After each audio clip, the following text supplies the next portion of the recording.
Bueno, buenas tardes a todos. Vamos sentándonos. Es importante la cuestión tiempo y lo vamos a seguir, vamos a ser muy estrictos. Tenéis ahí unos micrófonos para hacer las preguntas, que son 2 minutos. Va a haber un cambio de orden por motivos de, pues de infraestructuras así nuestras. Y sí os rogamos eso, que os ciñáis al tiempo que vamos a tener. Sí, ¿cuál es el primero?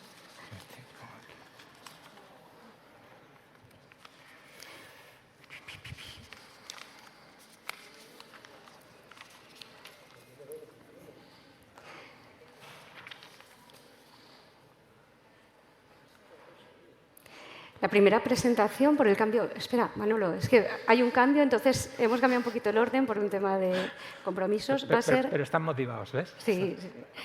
El obinutuzumab ha demostrado un beneficio constante en numerosas definiciones de los criterios de valoración principales utilizando los resultados del estudio Regency en pacientes con nefritis lúpica activa. Presenta Xavi Fulladosa.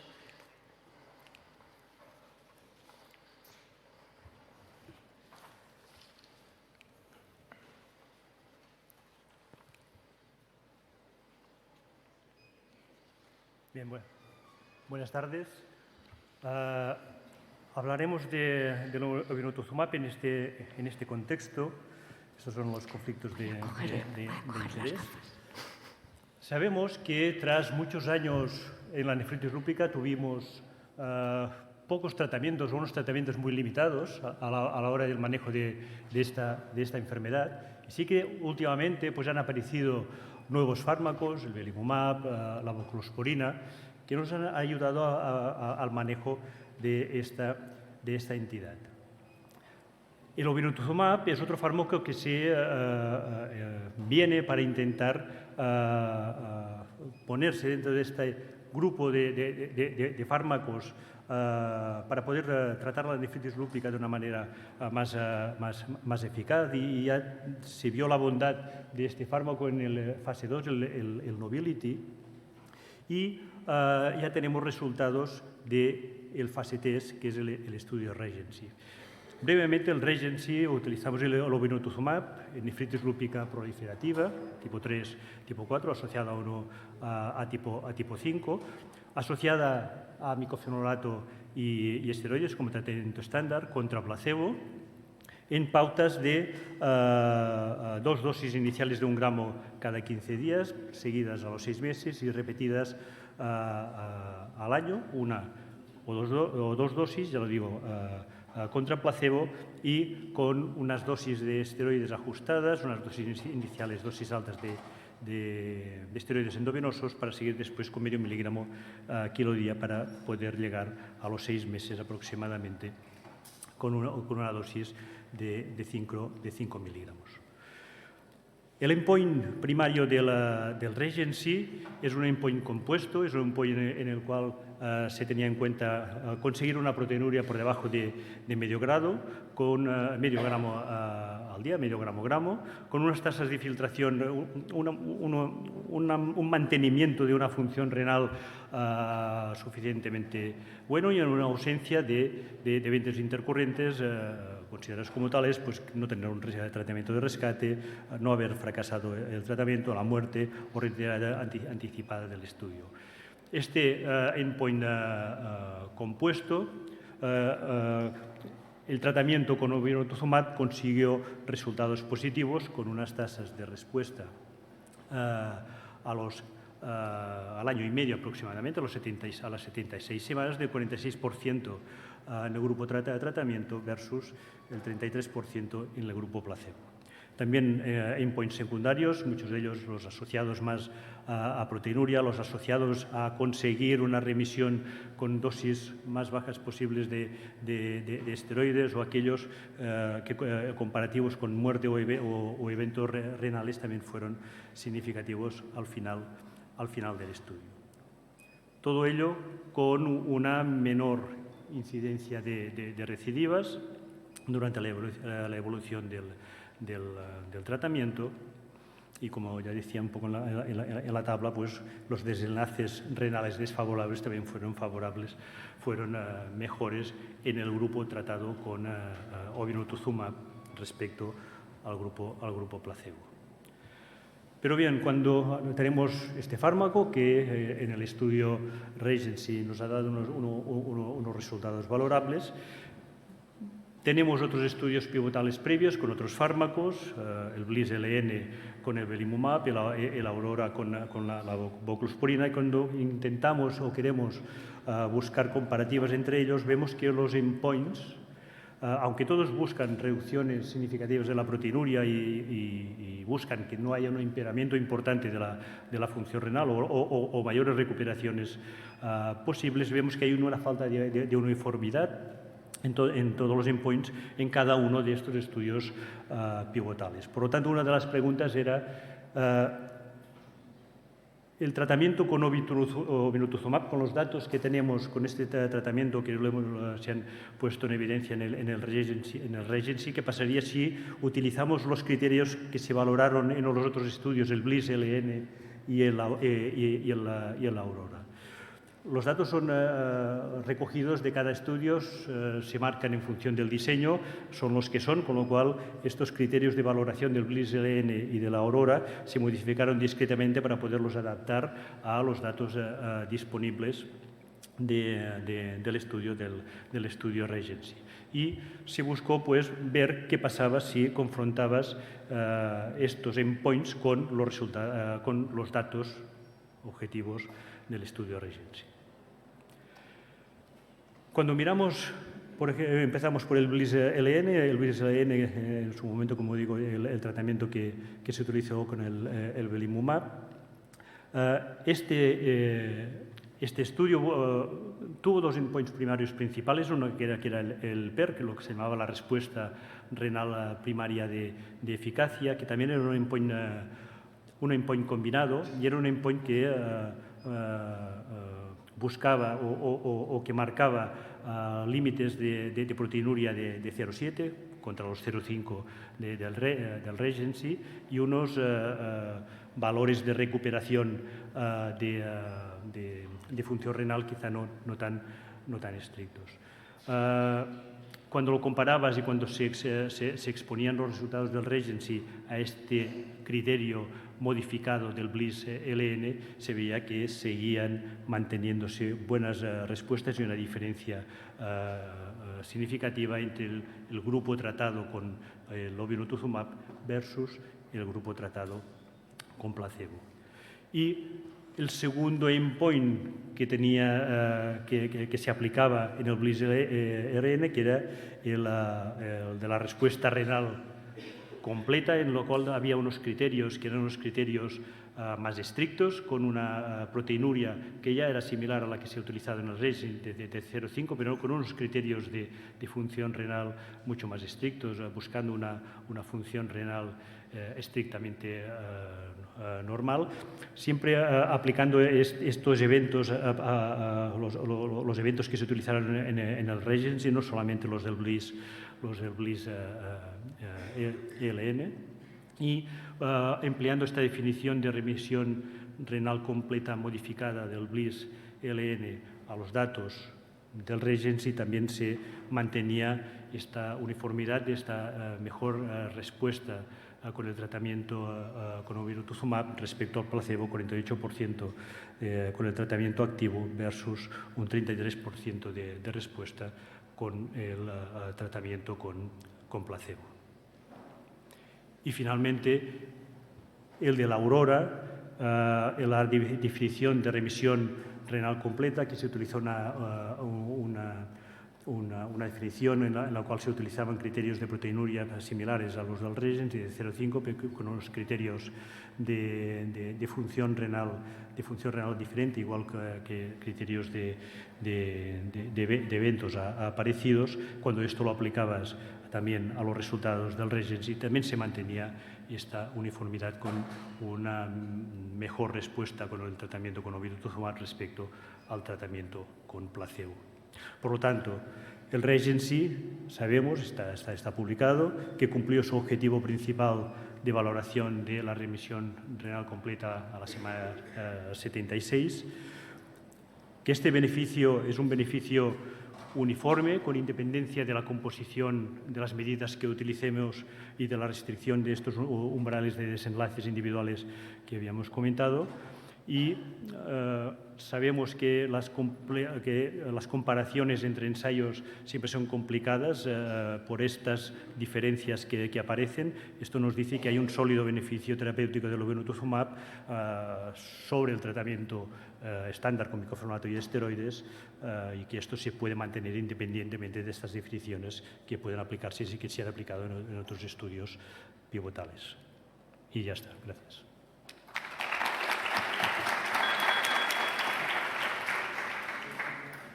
Muchas gracias por atenderte al tiempo. Doctor Praga. Muchas gracias, Xavier. A mí digamos que me ha decepcionado un poco los resultados del Regency, porque según tengo entendido se consiguió una depleción de CD19 en la práctica totalidad de los pacientes, ¿no?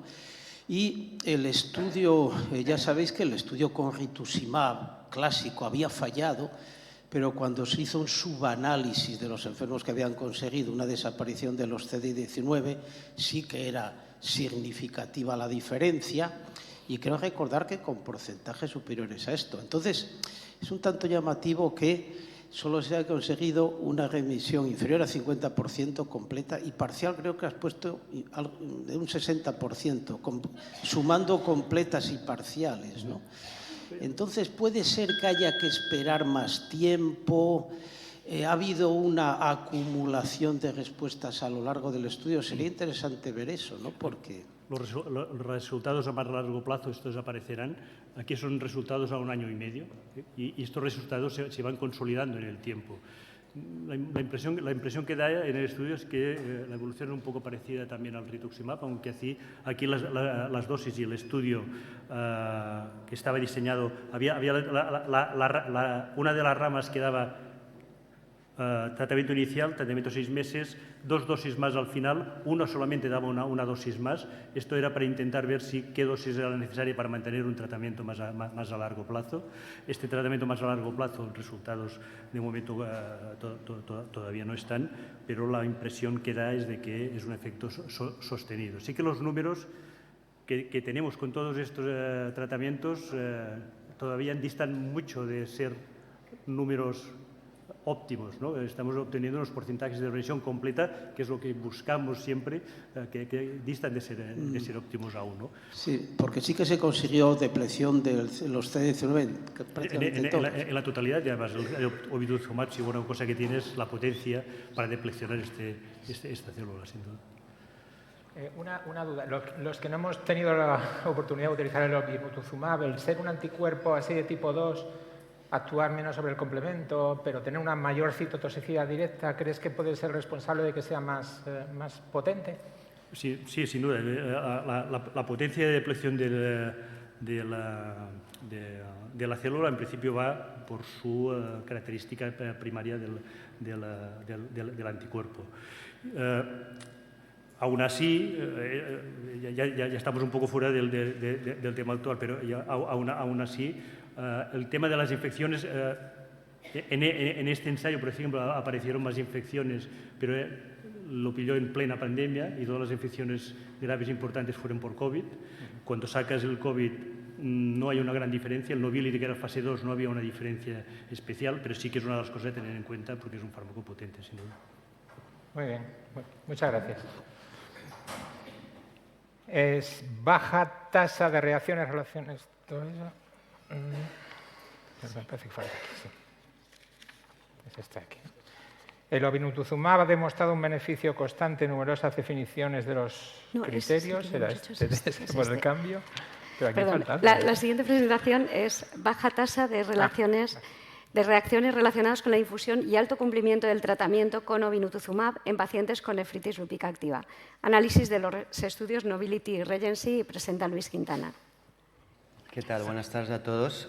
Bueno, yo creo que ya el doctor Fulladosa me ha hecho el trabajo muy fácil porque ha explicado todo el esquema del estudio Regency. El objetivo de esta comunicación es explicar un poco la experiencia con las reacciones posinfusionales con el tratamiento con evutuximab en pacientes con nefritis lúpica activa, tanto en el Nobility fase 2 como en el Regency fase 3, y presento este trabajo en nombre de todos los investigadores del estudio. Estos son los conflictos de interés. Esto voy a ir muy rápido porque ya se ha comentado y yo creo que es bastante claro que el efecto de obinutuzumab como anti-CD20 tipo 2 es mucho más profundo y más rápido que el del rituximab. Un poco para complementar lo que se comentaba antes y se discutía antes, casi alrededor de la cuarta semana ya se consigue esta depresión en la mayoría de los pacientes, y es evidente que el tiempo que juega un papel y las características iniciales de la biopsia para saber los desenlaces. Pero bueno, en este caso lo que queremos evaluar es que realmente en los pacientes con hematológicos en los que se utilizaba el obinutuzumab era bastante prevalente la frecuencia de reacciones posinfusionales o durante la infusión. De hecho, en el estudio Regency se produjeron reacciones relacionadas con la infusión en el 16 y 15% respectivamente de pacientes, en comparación con un 10 y 11% de lo que sucedía en los pacientes con la rama placebo. Por tanto, el objetivo era caracterizar el perfil de estas reacciones con el obinutuzumab en los pacientes del estudio Nobility y Regency.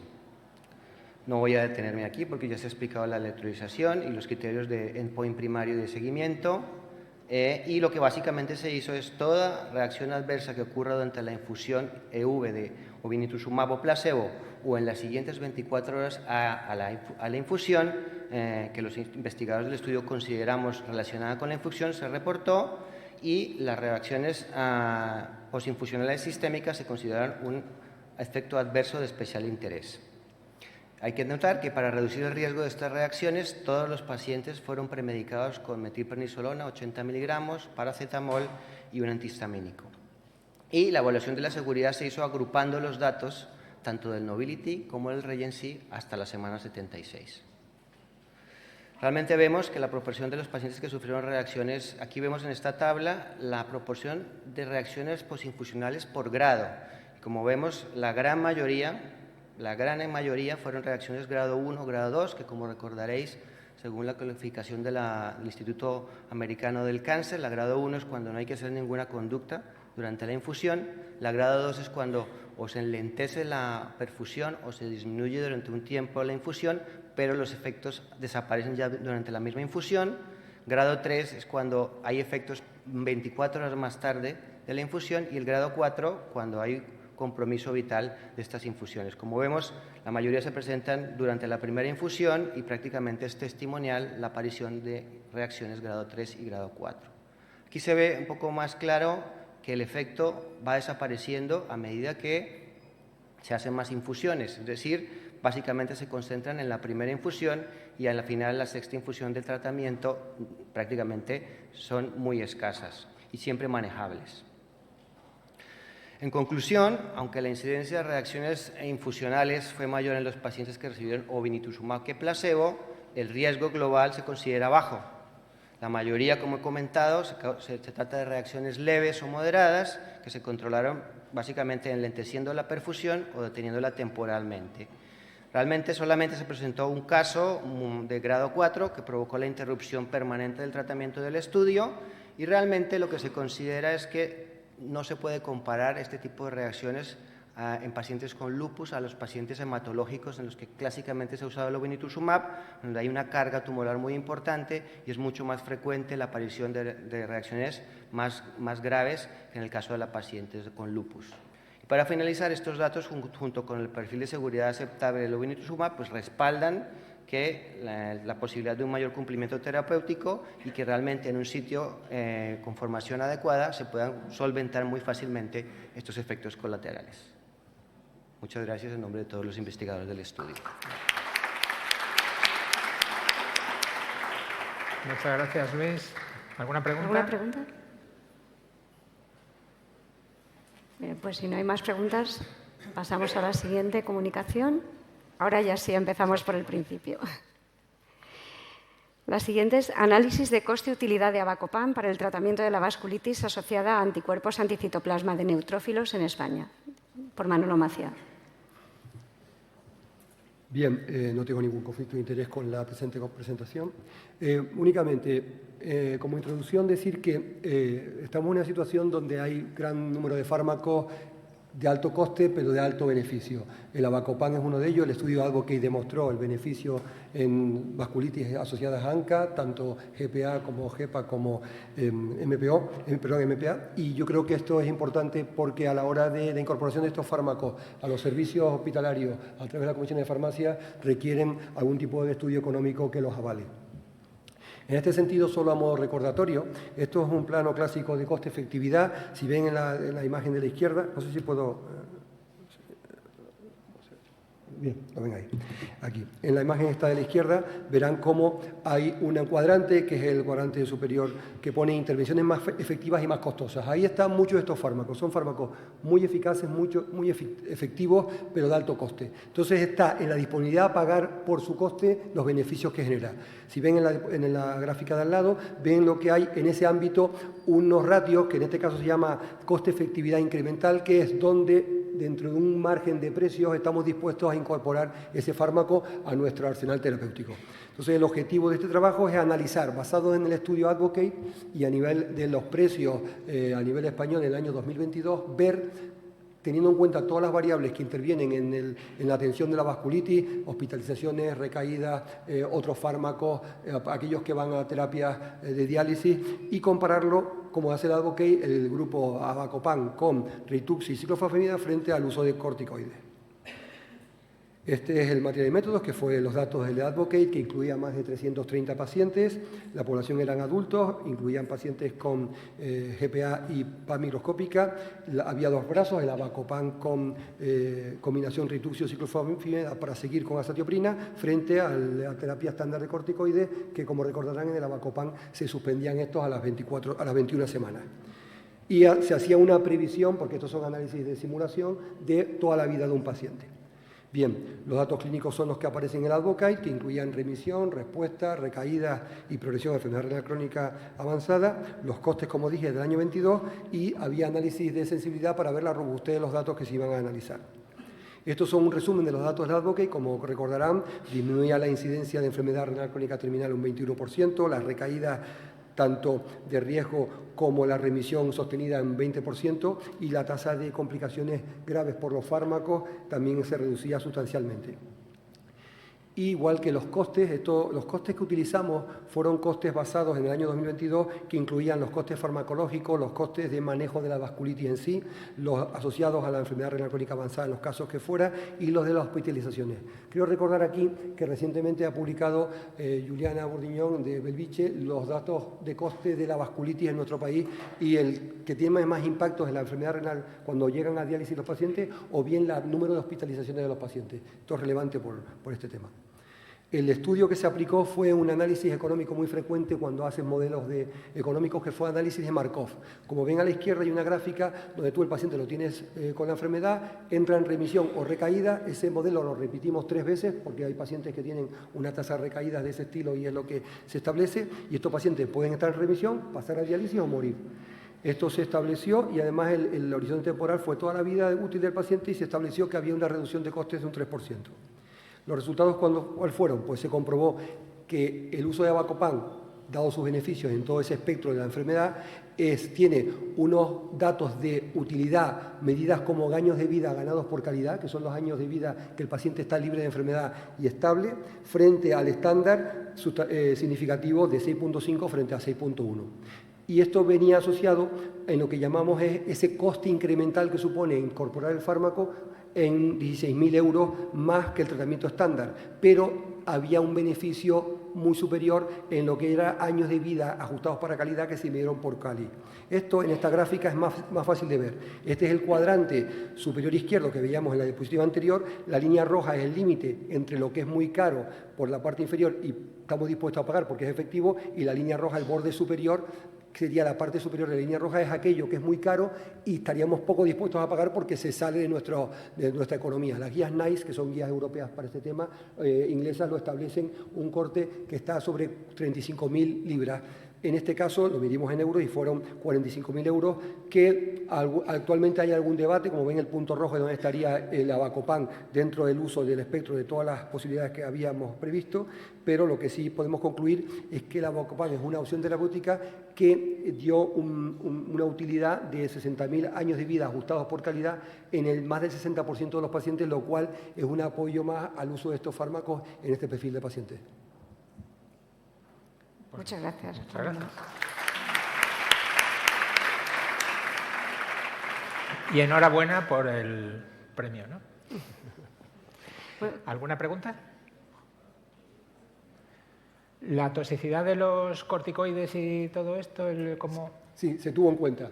A ver, está en esta gráfica, aquí, en la parte de aquí inferior de este lado en inglés, ahí está porque en algunas series de vasculitis se incluyen algún indicador de la toxicidad acumulada de corticoides. Esto está más hecho por la Sociedad Española de Reuma en el ámbito del lupus, pero sí que es un indicador que, por ejemplo, en el estudio presentaré después el Reservan, sí se tiene en cuenta. O sea, la toxicidad por corticoides es un factor de alto coste e impacto económico en cualquier uso de fármacos para estas enfermedades. Entonces, Manolo, en base a los resultados que has obtenido, ¿crees que Avacopan se debería introducir en el tratamiento de todos los pacientes con vasculitis anga o reservarlo en el subgrupo que va a tener más riesgo de Buena pregunta. toxicidad? A ver, el advocate te dice que es en los grados activos y graves y te pone un espacio temporal de 1 año y esos son los acuerdos que llegas con farmacia. Pero ya uno de nosotros tiene experiencia con más de 1 año de tratamiento y en todos los pacientes no, porque están los protocolos con rituximab y sabemos que son útiles, pero sí que hemos rescatado a algún paciente de diálisis, pacientes con recaídas frecuentes, pacientes que en su momento no recibieron el fármaco, o sea, lo recomendaría en casos seleccionados y, bueno, y que ahí hay experiencias sustanciales. Insisto, Juliana, por ejemplo, tiene una serie de datos en vida real, incluso en esos datos de vida real, algún paciente más de 1 año, y los resultados son también muy alentadores en todos los espectros de la clasificación de Verden. ¿No? Hola, enhorabuena. Pero yo para ir un poco en contra de todo esto y ahorrar dinero a la seguridad social, ¿no? Que ha publicado recientemente un estudio muy interesante el grupo del Imperial College, que probablemente sea el grupo que más experiencia tiene en vasculitis, ¿no? Entonces utilizan un protocolo con administración de esteroides durante solo 1 semana, con choques de esteroides, y retiran rápidamente la dosis oral. Usan rituximab y en vez de dar 2 choques solos de ciclofosfamida, como en la pauta Ritus-Vas, dan 6 choques, como en el Eurolupus, ¿no? Y los resultados son excelentes. Es decir, estamos un poco empeñados en que comparar un fármaco para ahorrar esteroides y en realidad pues, los esteroides tendríamos que utilizarlos de una forma más eficaz. Y después en las vasculitis, la pauta Ritus-Vas es que solo se dan 2 choques de ciclofosfamida. El razonamiento de los autores era ¿por qué no damos una pauta como la del Eurolupus, que son solo 3 gramos de ciclofosfamida? Lo digo para... No, pero estoy de acuerdo que usamos más los corticoides y fiamos mucho en altas dosis y el mecanismo molecular que tienen, tanto los ambos que tienen, no requieren, de hecho en el lupus ya estamos usando, en los que se usan dosis de 125 miligramos como bono inicial, o sea que estoy de acuerdo que hay que buscar alternativas para que los recursos lleguen. Claro, y estos no usan Avacopan con esa filosofía. Por supuesto. Claro. Sí, sí. También es verdad que cuando yo esto lo he presentado en congresos de farmacoeconomía y el corte del coste por AVAC en España se ha reducido bastante. O sea, en el Reino Unido está en 35.000 libras, viene a ser unos 40.000 euros, pero en España se ha reducido y esto ya se está evaluando para muchos fármacos. El tema es seguramente qué papel va a tener el inhibidor del complemento en qué tipo de... Sí, porque ahora tenemos una oferta altísima de inhibidor del complemento y hay que saber en dónde usar cada uno, sí, sin duda. Muy bien, muchas gracias. Seguimos también contigo. Manuel, registro multicéntrico de vasculitis asociadas a ANCA, vale, aquí es el RESER, Sí, perfecto. Este registro es un registro ambicioso, colaboran ambas sociedades, en Nefro y Reuma, yo creo que aprendemos unos de otros siempre, y con el apoyo económico de Vifor, CSL y AstraZeneca, que son los que han posibilitado la participación de muchos hospitales, 32 hospitales. Agradezco siempre a los investigadores sobre este tema. Van saliendo datos de este estudio, ahora hay algunos que he visto otras veces, pero algunos más novedosos, y bueno, y mañana tendremos oportunidad de ver alguna cosa más. De hecho, el objetivo principal es un registro de incidencia de vasculitis ANCA en nuestro territorio.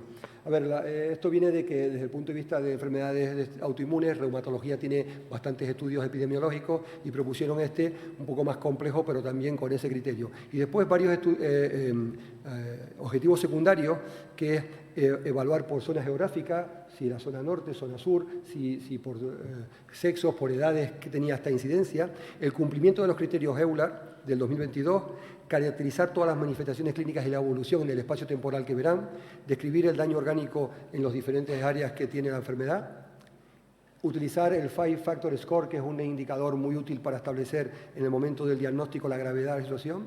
Las complicaciones, aquí sí se analizaron tanto las infecciones, la comorbilidad asociada como era la diabetes, la hipertensión o las infecciones, es importante, tendremos un apartado especial para el COVID.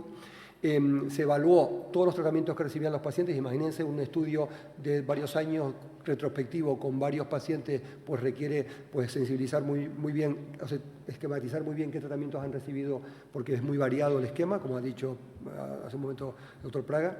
Después la enfermedad y el grado de control hasta el final del seguimiento, y desde el punto de vista renal, pues una valoración de las biopsias. El material y método fue un estudio que es retrospectivo, desde enero del 15 a marzo del 21, todos los pacientes que se diagnosticaban de COVID en hospitales con un área de pacientes amplia, tenían que tener un área de más de 300.000 habitantes para tener ahí un pool de experiencia y amplio de pacientes. Los datos eran de las historias clínicas, que ya verán que eran de varios servicios, fundamentalmente reumatología y nefrología y anatomía patológica, que es donde rescatamos muchos de los pacientes que se biopsiaron, y después esto incluía pacientes incidentes. Las variables fueron muchas. Los investigadores, como no, pues sabían que los servicios pues tenían que estar varias personas registrando datos de las historias clínicas de manera retrospectiva, datos sociodemográficos, comorbilidades, fármacos que pudieran estar desencadenando las infecciones, que verán qué importancia tuvo, infecciones como factor desencadenante. El COVID aquí, como vieron la fecha ponía hasta marzo del 21, el COVID siguió más tiempo, pero hubo que poner un corte en ese momento y eso tuvo un impacto en el número de casos y lo verán ahora. Después, la enfermedad pulmonar es un aspecto importante, los reumatólogos tienen mucha experiencia en ello y se va a hacer un análisis específico, y después varios análisis de las diferentes expresiones de la enfermedad, incluyendo el ámbito renal y la biopsia renal. Inicialmente se pretendía hacer un análisis de todas las historias clínicas en el espacio temporal en que se propuso, pero nos pareció, de nefrología, los compañeros que estaban en ese proyecto, pues establecimos puntos de corte al diagnóstico, 2 meses, 6 meses, al año, 2 y 5 años, que nos parecía más práctico a la hora de hacer el análisis. Los resultados, bueno, pues el primer hospital que incluyó pacientes fue el Universitario de Pontevedra, el último fue el de Alicante de Balmis, y acabó el reclutamiento hace un año ahora. Se incluyeron 887 pacientes de 32 centros, pero por algunos criterios de selección, el número total de pacientes que se ha incluido es 840. Aquí está la relación de centros y el número de pacientes que incluyeron. Los que más tuvieron fueron La Princesa y Belviche. Hubo un hospital que es el Virgen de Valme, que tuvo problemas y entonces se salió del área. Por lo tanto, aquí hay 31 hospitales que participaron. Aquí está la relación de hospitales y los casos por 100.000 habitantes de cada uno. Variaba entre 2 a 16 casos por 100.000 habitantes. Los centros que mayores casos por habitantes tuvieron fueron Arrixaca de Murcia, Doctor Negrín en Canarias y La Princesa en Madrid. Y nos sorprendió, bueno, que las menos incidentes fueron Reina Sofía en Andalucía, el Universitario de Vigo y Granollers. Esto fue el dato principal, que fue la incidencia de vasculitis según qué tipo. A la izquierda en la tabla, la más frecuente fue la poliomielitis macroscópica, que tuvo 5,7 casos de incidencia media anual, seguido de la granulomatosis, que tuvo 3 casos, 3 de media, y la eosinofílica 1,6. En la imagen gráfica de la derecha, el 51% de los casos era panmicroscópica. Y después un caso indiferenciados, porque estos tenían ANCAs negativos, tenían MPO solamente, y hubo un grupo ahí que se incluyeron y se analizaron aparte. Por años la incidencia se mantuvo, en la gráfica de la derecha se ve más claro, incluimos en esa gráfica de 2015 a 2020, porque como ven en la tabla, en el nivel inferior, el año 2021 fue el año ese que se cortó en marzo, por decidir un punto de corte que incluyera pacientes COVID y fueron 45 pacientes, 4,6 de incidencia anual, pero fíjense que se mantiene entre 9,7 y hasta 12,5 de incidencia anual en el último registro de 2020. Y la incidencia por grupos de edad pues fue más frecuente en el grupo de mayor edad. Esto lo estamos viendo en muchas unidades, a partir de 60, pero sobre todo a partir de 75 años hubo mayor incidencia. Y si diferenciamos hombres o mujeres, fue más frecuente en mujeres y sobre todo hubo diferencias significativas en ese grupo de edad de mayores de 75 años, más frecuente en mujeres. En el resto de grupos de edad no hubo diferencias entre ambos sexos. Como resultados así globales, aparte de lo que hemos dicho de la edad del sexo, la edad de debut de la enfermedad fueron 63 años de media. Vimos que había asociados a COVID el 27% de casos y un caso mucho menor, 2,5% asociados a fármacos. Fíjense que como comorbilidad relevante, un 20% de pacientes tenían daño renal. Esto es relevante para el análisis posterior. Y cuando hablábamos de clínica, vemos que el dato más relevante de la clínica era la pérdida de peso junto a manifestaciones torácicas y las más frecuentes renales. O sea, yo creo que este proyecto, el papel de los nefrólogos es relevante por la experiencia que tenemos con ellos. Después están indicados los grados de actividad del BEVAS, del Five Factor Score y otros indicadores. Si hablamos, fíjense más en el área de vasculitis, por el tiempo, de éxitus, fíjense que el mayor porcentaje de éxitus fue con pacientes con infecciones, por eso la relevancia de este hecho. El número de éxitus fue de 142, el 17%, y de cáncer un valor importante de 9%. Fíjense que los pacientes que más fallecieron fueron aquellos que llevaban menos tiempo en seguimiento, o sea, quizás los más graves fueron los que sin duda tuvieron éxito. Entonces, como conclusión, podemos decir que este proyecto abre unas expectativas muy altas, tiene una serie de limitaciones, como ya pueden suponer, retrospectivo, se pueden escapar algunos pacientes que se siguen en otros centros, pacientes de otras áreas, pero son 840 pacientes, lo cual es un número importante y de hecho va a permitir que ya estamos en esa fase de incorporar nuevos hallazgos y datos que podamos comparar con otras series más amplias. Esto es todo. Gracias.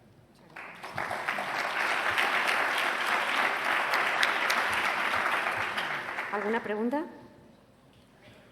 Bueno, yo quería, primero enhorabuena por la transversalidad de poder incluir a otros especialistas y todo esto, ¿no? ¿Habéis planteado la posibilidad a largo plazo de biobancos, de intentar sacar biomarcadores? Claro, esto se hizo de carácter retrospectivo. A nosotros nos dieron ya un poco el diseño, los reumatólogos, el diseño bastante pensado y vimos bastantes carencias desde nuestro punto de vista. La principal carencia es la distribución geográfica. Claro, la incidencia no es como el estudio de enfermedad renal crónica que cogió áreas rurales, áreas urbanas. Aquí se cogieron áreas de referencia porque no hay que olvidar que es una enfermedad rara. Por lo tanto, es una enfermedad de poca incidencia y de centros más especializados, por decirlo de alguna manera. Por lo tanto, esa es una limitación.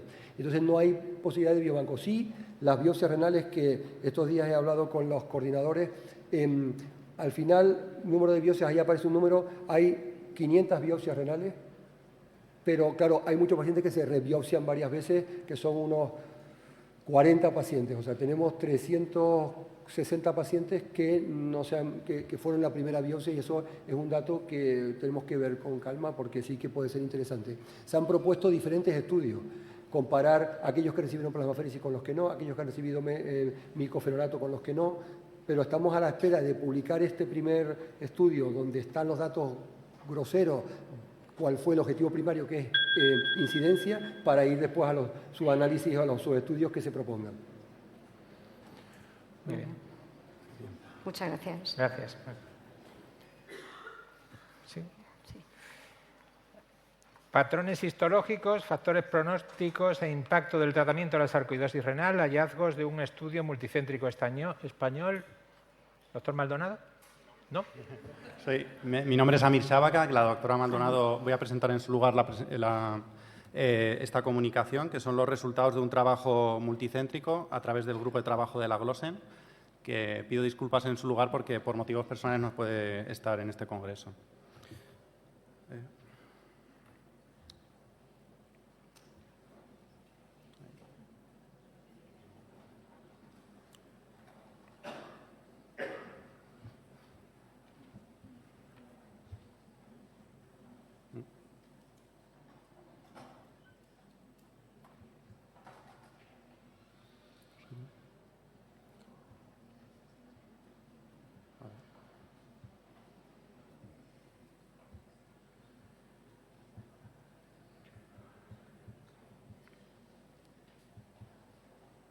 Me sale cargando y luego se cierra.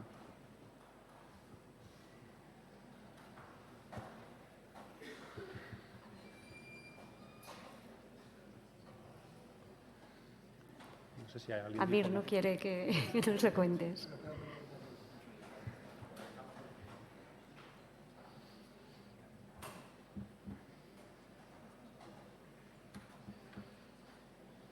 Pues mientras solventamos el problema técnico, si os parece, cambiamos. Y la siguiente comunicación es estudio multicéntrico español del uso de belimumab en pacientes con nefritis lúpica. Ana Huerta. Gracias. Bueno, quiero empezar agradeciendo a Glossen y a todos los que habéis participado en este trabajo.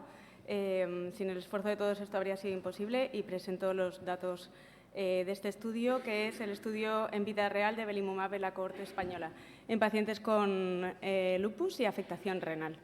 Los criterios de inclusión fueron los siguientes: pacientes de cualquier edad, también pediátricos, que tuvieran un lupus con anticuerpos positivos, ANA o anti-DNA y una biopsia con indicación con nefritis lúpica, con indicación de tratamiento inmunosupresor, es decir, 3, 4, más o menos 5, o sea, con mixtas o 5 o podocitopatía.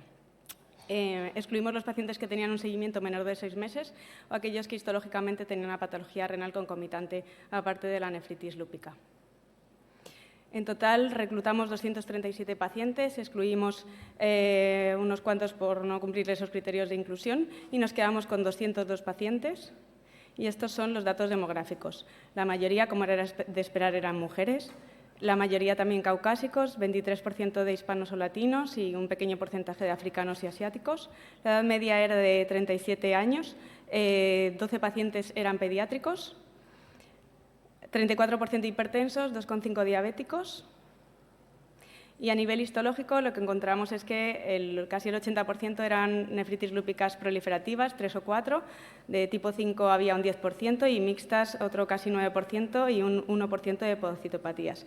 El índice de actividad era 7 y el de cronicidad casi 2, un 5% de media de glomérulos esclerosados y un 4,5% de semilunas. El tiempo desde el diagnóstico de lupus hasta el momento de la biopsia renal fue de 2 años de mediana y el tiempo desde la biopsia hasta el inicio de belimumab fue 1,2 años de mediana. La mayoría de los pacientes recibieron belimumab de forma subcutánea.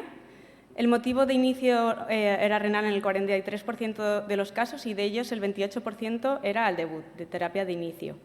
El tiempo de seguimiento fue de mediana 1,1 años, pero resaltar que más de 3 años tenían 25 pacientes y el máximo llegó a 12 años de seguimiento. Y aquí os muestro los datos basales de función renal, proteinuria, hematuria y datos serológicos. Y como podéis ver, hubo una diferencia estadísticamente significativa en cuanto a la proteinuria, a la hematuria, a la albúmina sérica, con una estabilidad de la función renal y también a nivel serológico, tanto anti-DNA como complemento y velocidad de sedimentación, a los 24 meses había una diferencia estadísticamente significativa respecto a los datos basales.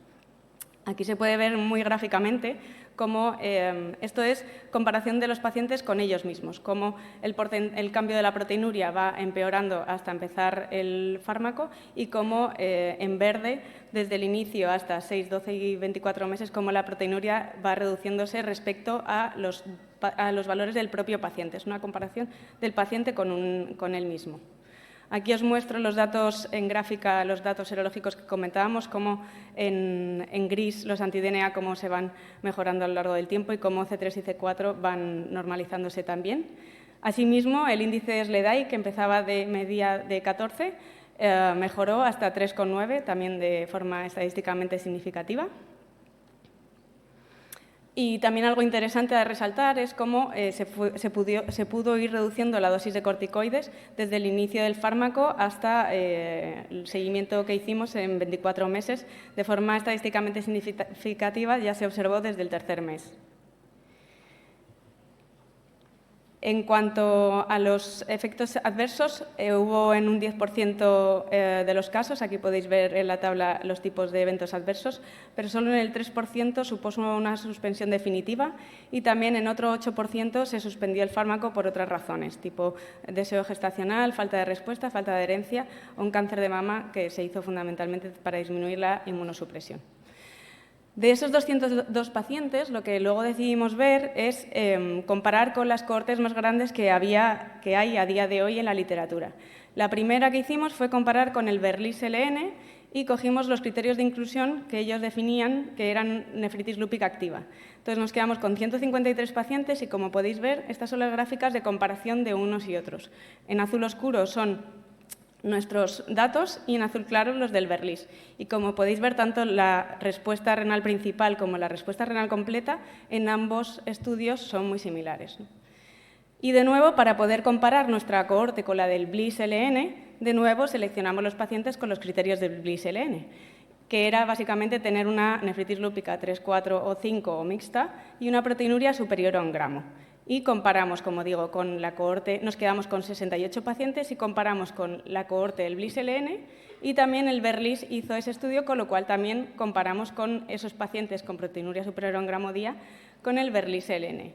Y de nuevo, como podéis ver, también nuestros datos muy similares a los datos de BLIS-LN y de Berlis-LN, ¿no? Que yo creo que uno de los problemas cuando leemos papers es que cada uno utilizamos unos criterios de inclusión diferentes o selección de pacientes. Entonces, depurar nuestra base de datos con los criterios del BLIS y del Berlis creo que ha sido interesante para ver que los datos son parecidos. También algo muy interesante que hemos visto es que belimumab permitió disminuir la dosis de micofenolato también de forma estadísticamente significativa. Y algo también interesante es que, como podéis ver en la gráfica, en los primeros 6 meses es cuando la mayoría de la población de la cohorte alcanza tanto la respuesta renal completa como la respuesta renal principal, ¿no? Tiene bastante sentido, ¿no? Que es cuando hay más inflamación, cuando tratas en los primeros meses más inflamación, menos datos de fibrosis y esclerosis y más facilidad de respuesta. Otros outcomes que miramos fue el número de rebrotes. De los 134 pacientes de nuestra cohorte que alcanzaron la respuesta renal completa a los 6 meses, solo 1% tuvieron un rebrote según los criterios clínicos y analíticos. Y luego, si metíamos el criterio que utilizan también en el BLIS-LN, en el post-hoc de medicación prohibida, un 8% más se sumaba a esa definición de rebrote. En cuanto al tratamiento renal sustitutivo, solo 2 pacientes lo precisaron y un paciente falleció al final del seguimiento, pero de causa no renal, era un shock hemorrágico. Así que, como conclusiones, podemos decir que la respuesta renal de nuestra cohorte española es similar a la observada en el BLIS-LN y en el Berlis-LN, lo que confirma la efectividad de belimumab en vida real en nuestra población, que es en los primeros meses cuando más pacientes alcanzan esta respuesta renal, que nuestra cohorte belimumab parece ser un ahorrador de corticoides, pero también parece de micofenolato, pero lógicamente sería deseable compararlo con otras cohortes y no con un carácter retrospectivo como es la nuestra. Y observamos también un bajo porcentaje de rebrotes en nuestra cohorte y una mejoría de los parámetros también extrarrenales, tanto serológicos como el SLEDAI-K, 2K, ya descritos en trabajos previos. Y también, de nuevo, confirmamos la seguridad del fármaco en nuestra cohorte en vida real, ya descrita en otras cohortes. Muchas gracias a todos por haber participado en este estudio.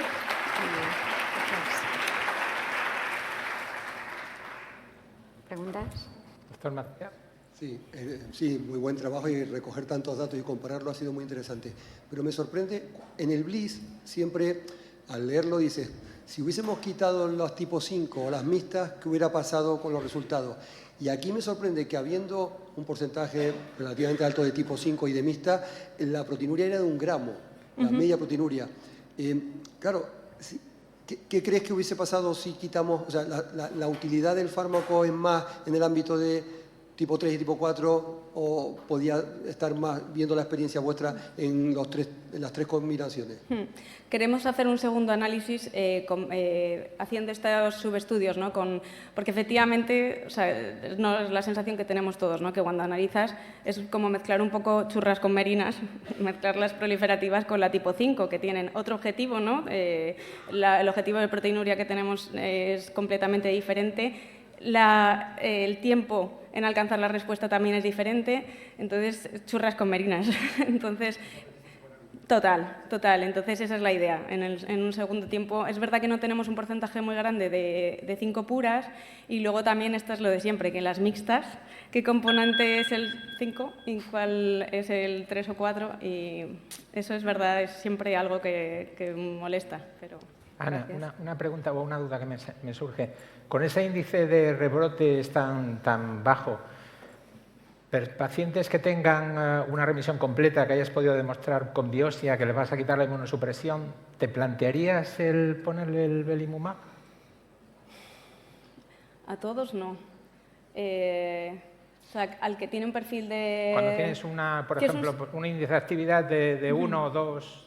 O sea, yo creo que ahí es donde está de verdad el arte, ¿no?, de nuestra consulta, que no es todo para todos. Entonces, en esos pacientes en los que por lo que sea riesgo, por ejemplo, porque no ha tenido solo un debut, sino que ha tenido un rebrote, pues ahí tiene factor de riesgo.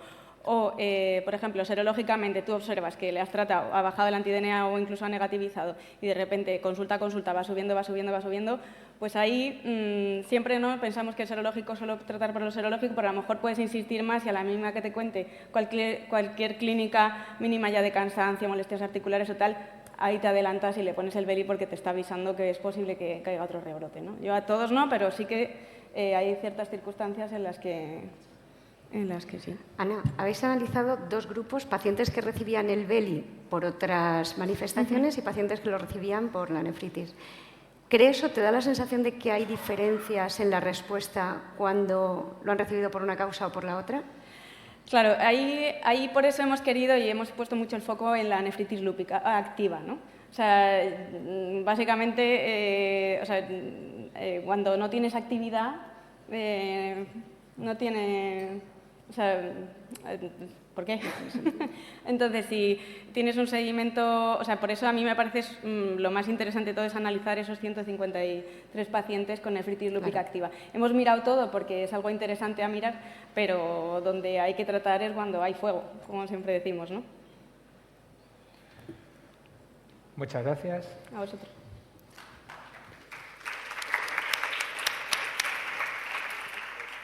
Segunda oportunidad.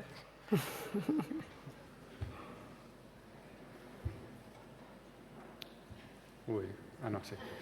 Ahora sí. Bueno, buenas tardes otra vez. Pues estos son los resultados del trabajo multicéntrico a través de la Glossen, de patrones histológicos, factores pronósticos, impacto del tratamiento en la sarcoidosis renal, que lideró mi compañera María Maldonado. No tengo conflictos de intereses relevantes para esta charla y, bueno, en resumen, la sarcoidosis es una enfermedad inflamatoria sistémica que lo que hace es que a través de los linfocitos T activan una reacción inflamatoria a nivel de todo el organismo, invirtiendo el CD4-C8, generando granulomas no casificantes en todo el organismo, prácticamente en cualquier órgano. Y a nivel renal es de los órganos menos afectados, pero ocurre que existe afectación renal de la sarcoidosis. Las series describen prevalencias diferentes. En general, entre un 1 a un 7% de los pacientes con sarcoidosis van a tener manifestaciones renales.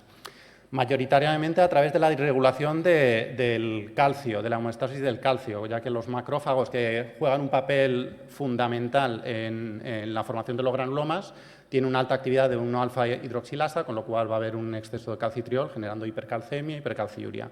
Pero más allá de eso, también se van a formar reacciones inflamatorias a nivel del intersticio renal, formando con o sin granulomas, pero también puede ocurrir estas reacciones inflamatorias a nivel glomerular, ya sea a nivel mesangial, ya sea a nivel subepitelial, generando patrones de membranosa o membranoproliferativa.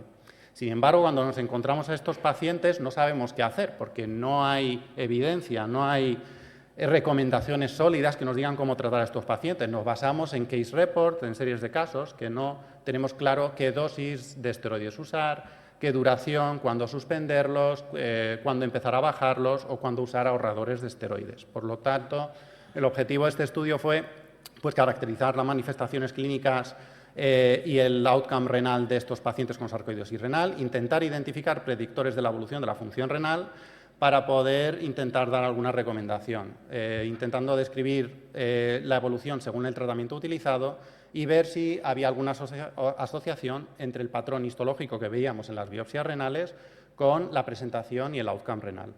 Se hizo el estudio multicéntrico, retrospectivo, observacional, que se invitó a todos los hospitales participantes del grupo Glossen a participar en este estudio. El criterio de inclusión eran pacientes con sarcoidosis renal confirmada por biopsia renal, que tuviesen al menos un año de seguimiento, y se recogieron datos demográficos, clínicos, analíticos e histológicos.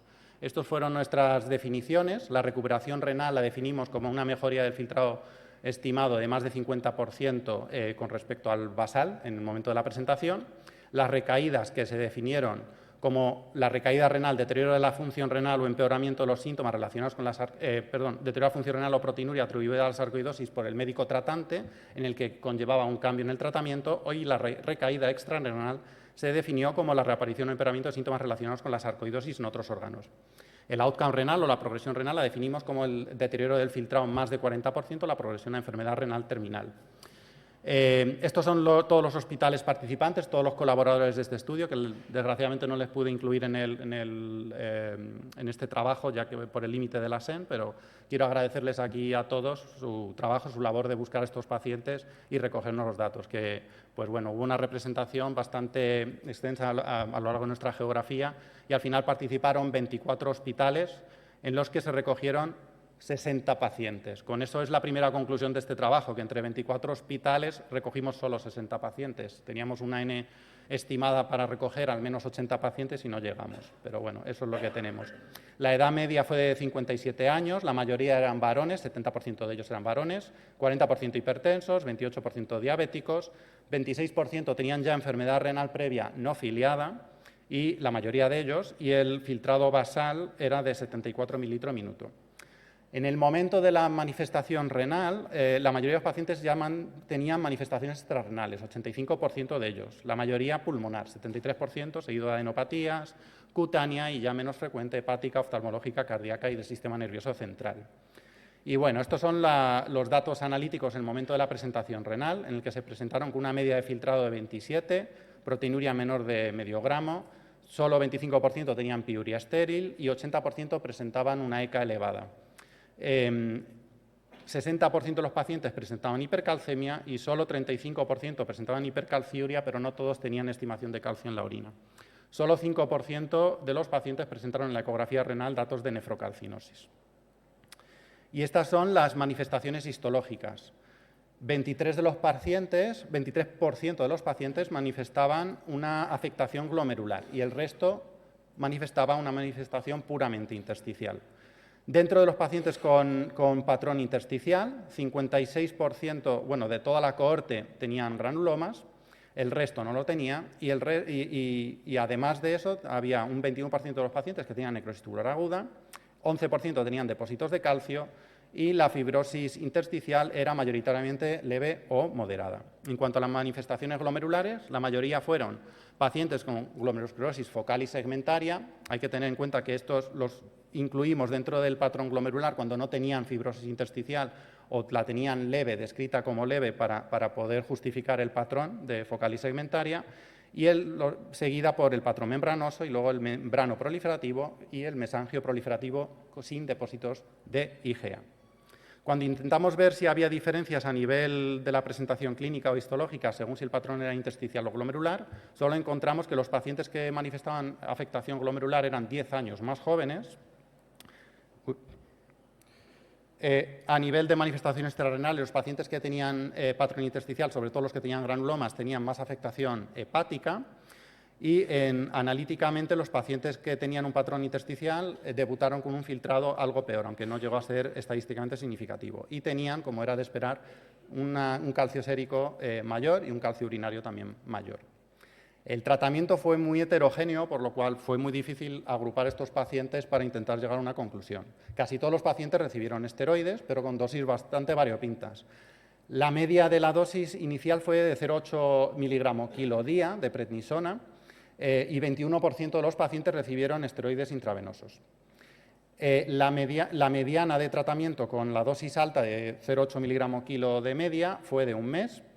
La duración total del tratamiento de mediana fueron 20 meses y la reducción a 5 miligramos día duró de mediana 8 meses y medio, aunque con rangos intercuartílicos bastante amplios. 55% de los pacientes recibieron tratamiento ahorrador de esteroides, 20% azatioprina o micofenolato, 15% metotrexate y algunos casos puntuales de hidroxicloroquina, inhibidor de TNF-alfa, ciclofosfamida e incluso un paciente que recibió CAR-T. Importante que no se observaron diferencias en el tratamiento utilizado entre los pacientes que tenían un patrón intersticial con los pacientes que tenían un patrón glomerular, salvo que en los pacientes que tenían un patrón intersticial la reducción de corticoides fue más lenta, de 5 meses más lenta. Y estos son los outcomes. Como veis, en azul es los datos al mes, en rojo al año y en gris al final del seguimiento. La recuperación del filtrado glomerular, más de 50%, fue llamativamente bastante amplia, no me esperaba una recuperación tan grande, 53% al mes, que se mantenía parecido al año, y al final del seguimiento 61%.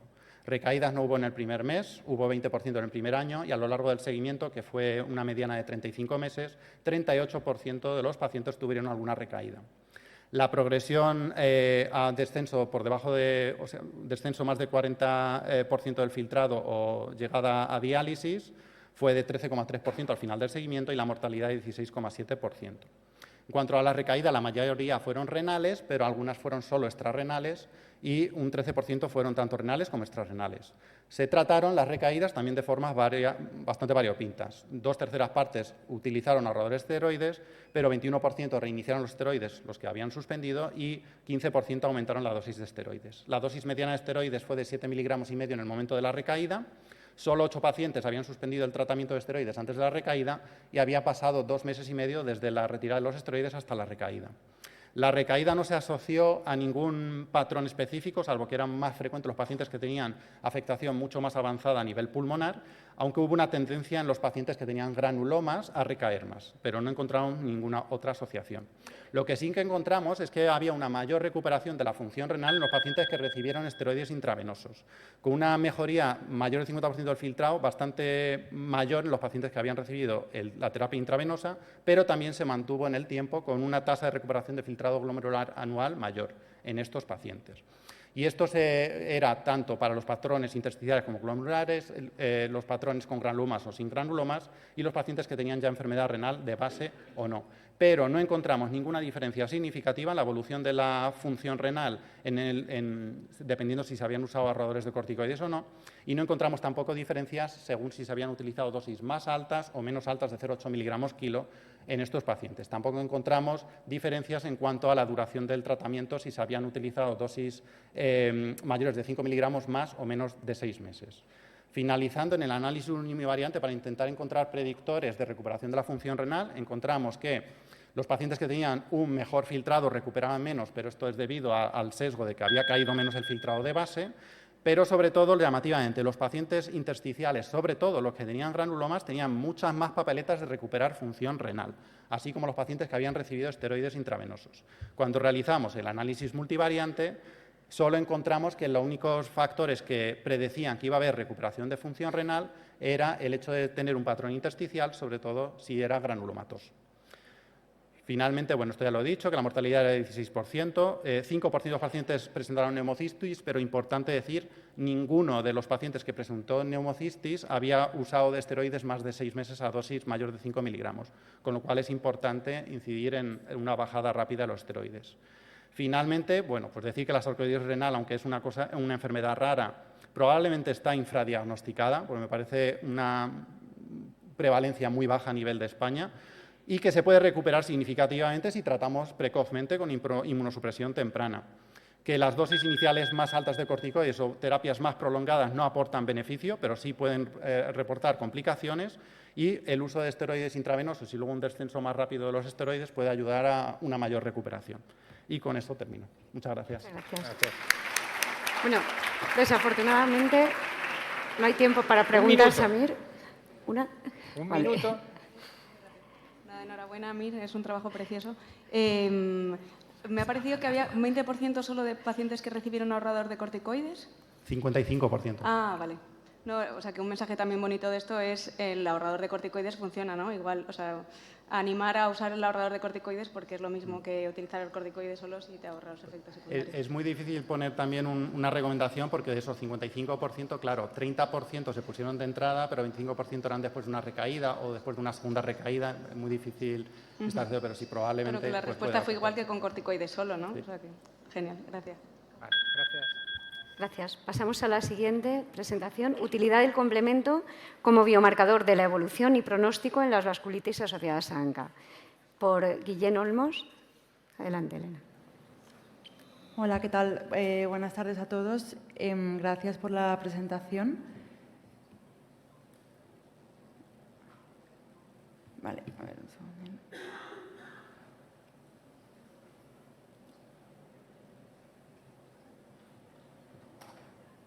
Vale, no tengo ningún conflicto de interés para esta charla. Y bueno, comenzar diciendo que, como sabemos, las vasculitis son entidades poco frecuentes pero potencialmente graves en las cuales el riñón está implicado de forma habitual y, a su vez, es el principal predictor de morbimortalidad. Sabemos que a nivel renal en la biopsia lo que encontramos característicamente es una glomerulonefritis rápidamente progresiva con presencia de semilunas y pausa inmune y que, además, a nivel periférico estos pacientes suelen cursar sin hipocomplementemia. Estas características hicieron durante años que el complemento no se postulara como un elemento central en la patogénesis, pero en las últimas décadas hemos visto, derivado de modelos en animales, estudios in vitro y in vivo, que el complemento tiene un papel fundamental en la patogénesis de esta entidad.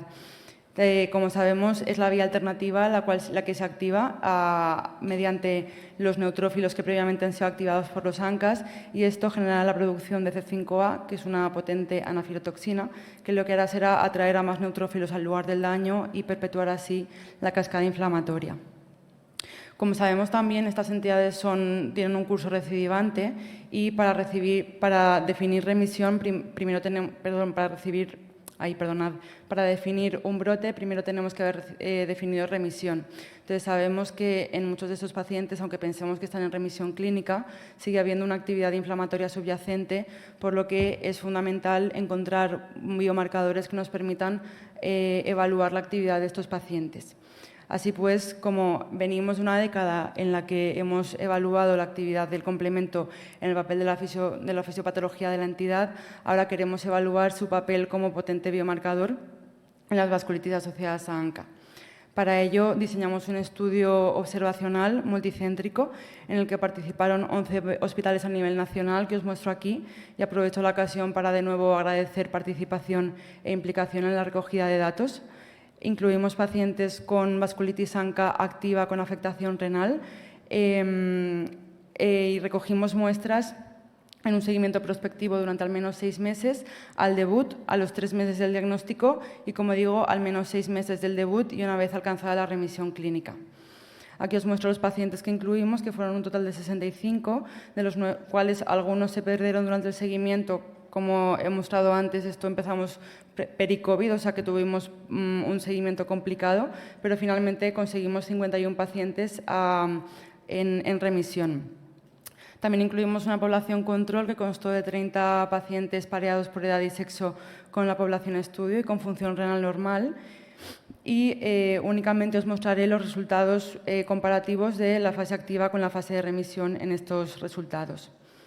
Para evaluar el complemento utilizamos principalmente 2 técnicas. Una fue una aproximación a nivel soluble. En las muestras de sangre recogidas evaluamos a nivel sérico mediante un ELISA multicanal estos 8 factores del complemento, y esto lo hicimos así para disminuir la variabilidad que veíamos entre las diferentes ELISAs que empezamos a realizar, pero veíamos que los resultados no eran muy concluyentes y finalmente una casa comercial nos propuso esta aproximación y, como veréis, pues tuvimos buenos resultados. Además, también evaluamos el complemento mediante un análisis funcional evaluando el depósito de C5b9 sobre células endoteliales en cultivo. Como vemos aquí, lo que hicimos fue incubar estas células con plasma activado de los pacientes y los controles y mediante inmunohistoquímica evaluamos el depósito de este C5b9 que podéis ver aquí marcado en rojo sobre células en cultivo marcado en azul y lo expresamos en forma del área cubierta por este C5b9 y dimos como positivo un área cubierta de 2 veces con respecto al control. En cuanto a los resultados, aquí os muestro las características principales de la población a estudio. Destacar que la mayoría fueron, como era de esperar, ANCA-MPO y que, en el 78,5% de los casos eran pacientes con nuevo diagnóstico. También incluimos pacientes que habían presentado recidivas y que estaban activos. En cuanto a las características histológicas, la mayoría presentaron una clase mixta en la biopsia y también evaluamos el Improved Kidney Renal Score, que como vemos aquí es una escala que evalúa de forma conjunta parámetros analíticos e histológicos y que divide a los pacientes en 4 grupos en función del riesgo de progresión de enfermedad renal y en nuestra cohorte la mayoría estaban en el grupo de bajo o moderado riesgo de progresión. En cuanto a los outcomes al final del seguimiento, destacar que el 33% de los pacientes tuvieron ANCA positivos al finalizar el seguimiento, el 20% entraron en programa crónico de diálisis y un 14% fallecieron. Ahora os mostraré los resultados en cuanto al complemento como biomarcador de actividad. Aquí os muestro todos los factores que evaluamos que os he explicado previamente. Vemos fase activa en negro, fase en remisión rayada y la población control. Y como vemos, excepto las proteínas reguladoras factor H y factor I, el resto de factores fueron superiores en la fase activa con respecto a la remisión. Y además, el factor BA, factor BB y C4A se mantuvieron elevados con respecto a la población control en la fase de remisión. En cuanto al C5b9, también vimos estas diferencias. En la fase activa observamos un mayor depósito de C5b9 con respecto a la fase de remisión y esta fue similar a la población control. Y ahora os pasaré a explicar el papel del complemento como biomarcador pronóstico. Diferenciamos 2 situaciones, al debut y a largo plazo. Y al debut observamos que niveles elevados del factor BA se correlacionaron con una peor función renal al diagnóstico, en concreto con una creatinina superior a 2,7 y también con una escala ACRIS, la que os he comentado que unificaba parámetros clínicos e histológicos, superior a 4, es decir, que pacientes que tenían un riesgo moderado o superior de progresión a enfermedad renal crónica. En cuanto al C5b9, vimos que aquellos que se presentaban como un nuevo diagnóstico presentaban un mayor depósito que los que se presentaban como recidiva, con una diferencia estadísticamente significativa. Y en cuanto al papel del complemento como biomarcador a largo plazo, quisimos evaluar un outcome compuesto por 3 variables, los ANCAs positivos al final del seguimiento, la entrada en diálisis o la muerte. Y de nuevo vimos que al diagnóstico niveles elevados de factor BA se correlacionaban de manera significativa con este outcome. El factor BB también tuvo una cierta correlación, aunque sin alcanzar diferencias significativas, y también vemos como C4A y C5b9 soluble presentaron una asociación con este outcome, ambos de manera significativa con un área bajo la curva cercana al 0,7. Además, el depósito de C5b9 al diagnóstico tuvo un valor predictivo negativo cercano al 70% con este outcome compuesto al finalizar el seguimiento. Por tanto, podemos concluir que la monitorización del complemento en las vasculitis ANCA podría ser una herramienta útil para evaluar la actividad y también el pronóstico de los pacientes, permitiendo identificar a aquellos que podrían beneficiarse de terapias dirigidas contra el mismo. Y eso es todo. Muchas gracias. Gracias. ¿Alguna pregunta? La técnica es muy compleja. ¿Veis la posibilidad de que eso hacerlo en la clínica habitual en relativamente poco tiempo? ¿El ELISA te refieres o...? A la técnica con las células endoteliales, el cultivo celular. Bueno, es una técnica que es algo costosa, tienes que tener experiencia a la hora de hacerla y los resultados tardan unos 3-4 días si todo va como tiene que ir.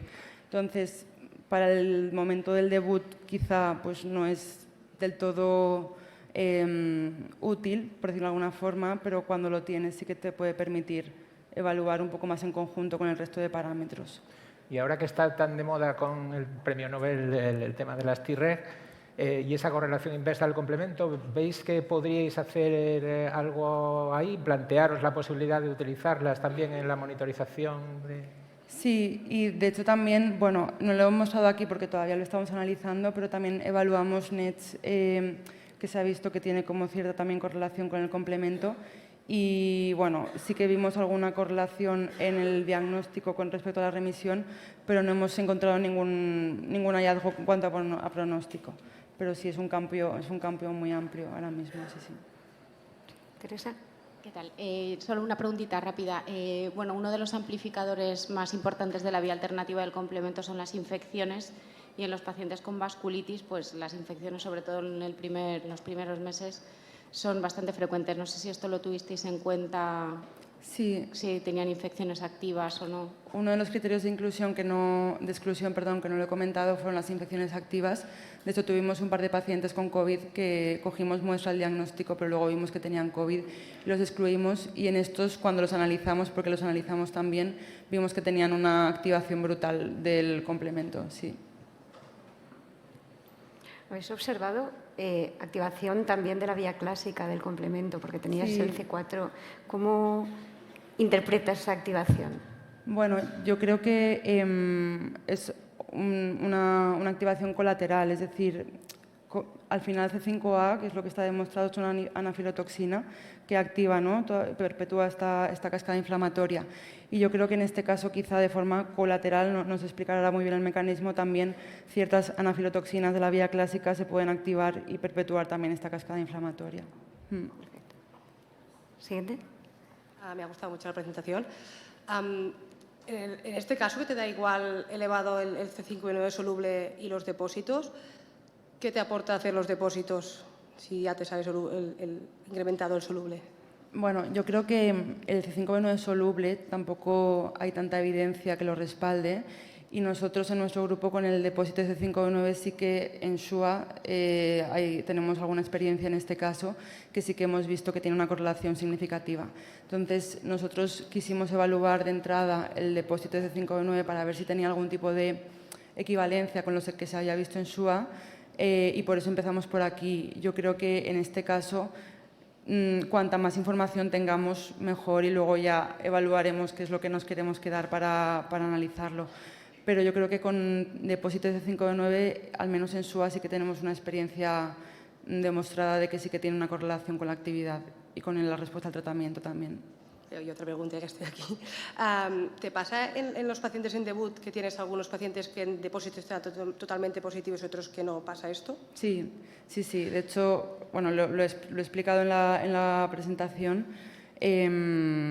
Claro, este valor predictivo negativo es un 70%, que es algo discreto, pero en algunos de los pacientes teníamos negativo el depósito de C5b9 y tuvieron un outcome compuesto positivo. Entonces, tenemos que acabar de correlacionar un poco todos estos hallazgos, pero no nos podemos fiar únicamente, yo creo, de un biomarcador, sino que tendríamos que intentar unificar todos para tener más datos. Tenemos una pregunta por allí. Bueno, me ha encantado el trabajo, mucha información.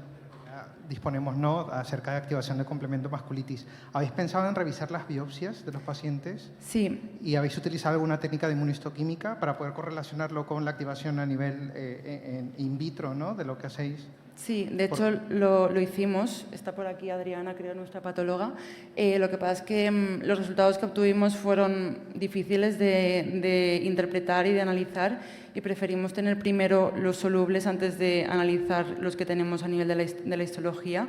Pero por eso primero era este paso y después analizar el depósito en biopsia. Pero lo tenemos hecho, lo que pasa es que todavía no está analizado. Esperamos presentarlo pronto también, sí. Muchas gracias. Gracias. Más tiempo. Muy bien. Doctor Pragas y Beprinlimab. Hay PRIL. Bueno, muchas gracias. En esta comunicación voy a presentar los resultados de un análisis intermedio del estudio Visionary en fase 3 con sibeprenlimab en pacientes con nefropatía IgA. Estos son los conflictos de intereses. Y ya todos sabéis que una mayoría de pacientes con nefropatía IgA tienen un alto riesgo de desarrollar insuficiencia renal a lo largo de la vida. Es una enfermedad que debuta en edades tempranas de la vida, entre 20 y 40 años, y hasta un 50% de los pacientes progresan a fallo renal en los 20 años siguientes al diagnóstico. Disponemos de muchos tratamientos de probada eficacia en la IgA, pero la mayoría afectan a mecanismos hemodinámicos, renoprotectores, antiproteinúricos, sin una influencia sobre los mecanismos patogénicos iniciales de la enfermedad. El APRIL es, o ligando inductor de proliferación, es una citoquina producida por células epiteliales de mucosa y células medulares que, como veis ahí, actúa uniéndose a esos receptores BCMA y TACI, y eso induce una mayor supervivencia de células plasmáticas, también de linfocitos B, pero además produce un cambio en las clases de inmunoglobulinas de IgG a IgA producidas por los linfocitos B maduros, y ello causa en los pacientes con IgA un aumento en la producción de IgA pobremente galactosilada. Y esto es importante porque sabéis que la compleja patogenia de la IgA se basa, el primer punto en su patogenia es una producción aumentada de esta IgA anómala, una IgA pobremente galactosilada, deficiente en galactosa, y contra ella se producen autoanticuerpos, causan inmunocomplejos, que son los que se depositan en el riñón, en el mesangio, llevando a la inflamación, proteinuria, etcétera, etcétera. Por tanto, el sibeprenlimab, que es un inhibidor específico de esta citoquina, del APRIL, teóricamente va a disminuir esa vía patogénica, actuando sobre los mecanismos iniciales de la patogenia de la enfermedad. El estudio ENVISION fue un estudio en fase 2 con sibeprenlimab, que ya está publicado. En este estudio se comparó con placebo tres dosis diferentes de sibeprenlimab, de 2, 4 y 8 miligramos por kilogramo, por vía intravenosa, administrados cada 4 semanas. Este estudio está ya publicado y, como veis ahí, en comparación con el placebo, hubo un descenso muy importante de proteinuria, expresada en cociente proteína-creatinina, de más del 58-60% de proteinuria, con las dosis de 4 y 8 miligramos por kilo, y también hubo una mayor estabilización de filtrado glomerular, como veis ahí a la derecha, en comparación con placebo.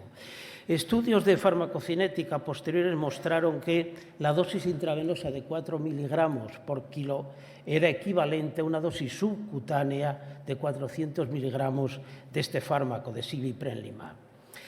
Entonces, con estos antecedentes se diseñó el estudio Visionary en fase 3 para comparar sibeprenlimab con placebo. Este es el mayor estudio en nefropatía IgA realizado hasta la fecha, con 530 participantes, con una participación de países a lo largo de todo, es multicontinental. Como veis ahí, España, nuestro país, tuvo una participación muy destacada, con la inclusión de un buen número de pacientes. Y este es el esquema del diseño del estudio. Se compararon placebo versus 400 miligramos de sibeprenlimab administrados subcutáneamente cada 4 semanas. La duración del tratamiento fue de 100 semanas, más o menos equivalente a 2 años, y el criterio de valoración principal, el endpoint primario en este análisis intermedio, fue la reducción de proteinuria en cociente proteinuria-creatinina a los 9 meses del estudio. Hay otro endpoint primario que va a ser la pendiente anualizada del filtrado glomerular a lo largo de los 24 meses del estudio, y estos datos se van a disponer cuando se cierre definitivamente el estudio. Se estima que el año que viene tendremos ya este otro primary endpoint. Aquí tenéis los principales criterios de inclusión: una nefropatía IgA confirmada por biopsia, edad superior a 18 años, una proteinuria superior a 0,75 en cociente proteína creatinina o superior a 1 gramo al día, en orina de 24 horas, un filtrado glomerular superior a 30 y que el paciente estuviera con una dosis estable de IECA o ARA y con o sin SGLT2. Y los principales criterios de inclusión fueron sobre todo que tuviera unos datos en la biopsia, MESC score, mostrando un alto porcentaje de semilunas o una fibrosis intersticial importante, o que tuviera también un síndrome nefrótico completo. Se evaluaron 901 pacientes y finalmente se randomizaron 510, y para este análisis intermedio predefinido se han estudiado los primeros 320 casos que han completado esa primera fase del estudio, 152 en sibeprenlimab, 168 en placebo. Como veis aquí hubo un buen equilibrio entre los dos brazos del estudio en cuanto a edad, sexo, raza, hubo un predominio de pacientes asiáticos, la proteinuria fue similar, 1.2 y 1.3, el filtrado glomerular similar, 63 mililitros minuto, y la práctica totalidad de los pacientes estaban con IECA o ARA, y como veis aquí, un 42% de los casos estaban recibiendo inhibidores de SGLT2 en el momento de la randomización. Y aquí tenéis el análisis de este endpoint primario a los 9 meses. Como veis, hubo un descenso significativo importante en el grupo de sibeprenlimab. Además, los dos brazos se empezaron a separar rápidamente y se alcanzó a las 52 semanas una reducción de proteinuria en los tratados con sibeprenlimab de más del 50%. Como veis, hay un 50.2% a los 9 meses en comparación con placebo, y esto llevó a una diferencia entre ambos grupos de 51%. El resto de los datos de este análisis intermedio se van a presentar ahora en el Congreso Americano de Nefrología, coincidiendo con una publicación en revista de alto impacto, y es de destacar en esos datos que hay un descenso de April de más del 90%, una reducción del 67% de los niveles de IgA deficientemente galactosilada y, importante, un descenso, un porcentaje muy importante de pacientes tratados con sibeprenlimab en los que desaparece la hematuria. Datos que se van a presentar, como digo, en el Congreso Americano. Otro aspecto muy importante del estudio fue la buena tolerancia del fármaco. No hubo diferencias con el placebo en el número, en el porcentaje de efectos adversos graves o relacionados con tratamiento. Un muy buen perfil de seguridad. Por tanto, como conclusiones del estudio, el estudio Visionary es el mayor estudio sobre nefropatía IgA realizado hasta la fecha. Se observó una buena tolerancia al fármaco, muy buen perfil de seguridad y un descenso de proteinuria muy significativo, 51% a los 9 meses. Y, como digo, el estudio final, el análisis del otro primary endpoint de evolución del filtrado glomerular, lo conoceremos para el 2026. Y, por último, agradecer a todos los, por supuesto, enfermos, familiares, participantes, y también a todos los investigadores y, en concreto, a los investigadores que han participado en nuestro país por la gran dedicación que han tenido y que tienen, porque el estudio todavía está en marcha, ahí pasaban los españoles, para obtener todos estos resultados. Muchas gracias.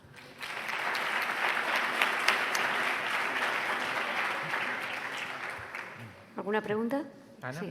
Enhorabuena, Manolo. La verdad es que yo he participado en este ensayo y es espectacular la respuesta de estos pacientes.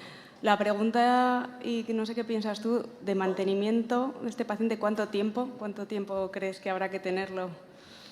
¿Qué idea tienes? Yo creo que estamos asistiendo a una revolución en el futuro de la nefropatía IgA, ¿no? Porque vamos a tener alternativas terapéuticas que están demostrando eficacia. Entonces tendremos que ir aprendiendo, pero una cosa muy importante va a ser tener en cuenta el mecanismo de acción de cada fármaco, ¿no? No es lo mismo bloquear complemento que dar un fármaco antiapril como este o dar un fármaco antiproteinúrico genoprotector que también van a tener un lugar, ¿no? Entonces habrá que definir bien los perfiles de pacientes, ¿no? Habrá que ajustarlo a la gravedad de cada caso. Quizá en el futuro tengamos combinaciones de fármacos, pero ese pronóstico ominoso que tienen todavía muchos enfermos con IgA, yo creo que para el futuro vamos a poder cortarlo. Y otra cosa importante va a ser tratar a los pacientes con relativa precocidad, los casos graves. Siempre, yo creo que en la IgA nos hemos acostumbrado a IE, CAR, a SGLT2 y podemos perder un tiempo precioso en ese gran porcentaje de pacientes con un pronóstico malo, ¿no? Muchas gracias. Hola Manolo, ¿cómo estás? Mariano Arriola de Argentina. Una pregunta, ¿ves alguna diferencia en el tratamiento de esta enfermedad respecto a atacicept versus este medicamento? Sabiendo que bloquea el anti-BAFF, anti-APRIL, el atacicept. Claro, es otro tipo de tratamiento. Hay más, telatacicept también hay otro estudio preliminar. Bueno, están todavía en fases más precoces, han hecho estudios en fase 2, todavía no está tan... Pero bueno, son tratamientos que todos ellos tienen como característica común esta acción sobre la vía patogénica inicial de la enfermedad, ¿no?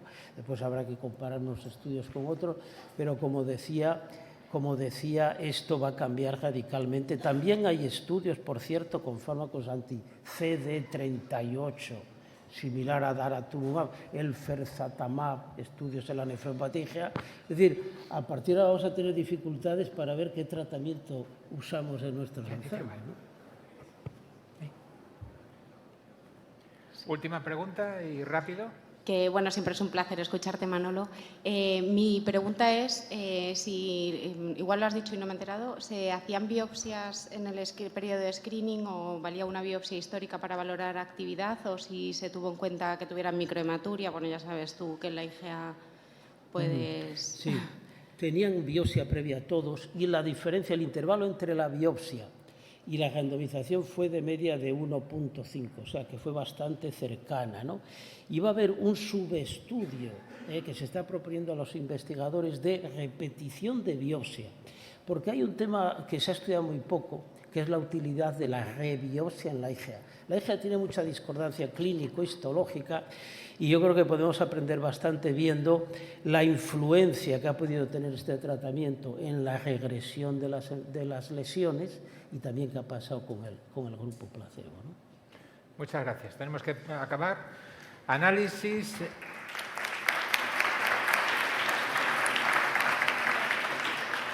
Análisis de expresión génica en la nefritis lúpica proliferativa, identificando el mapa de la progresión en la enfermedad renal crónica. García Herrera, ¿acierto? Sí. Creo que sí. No sé si ya se está...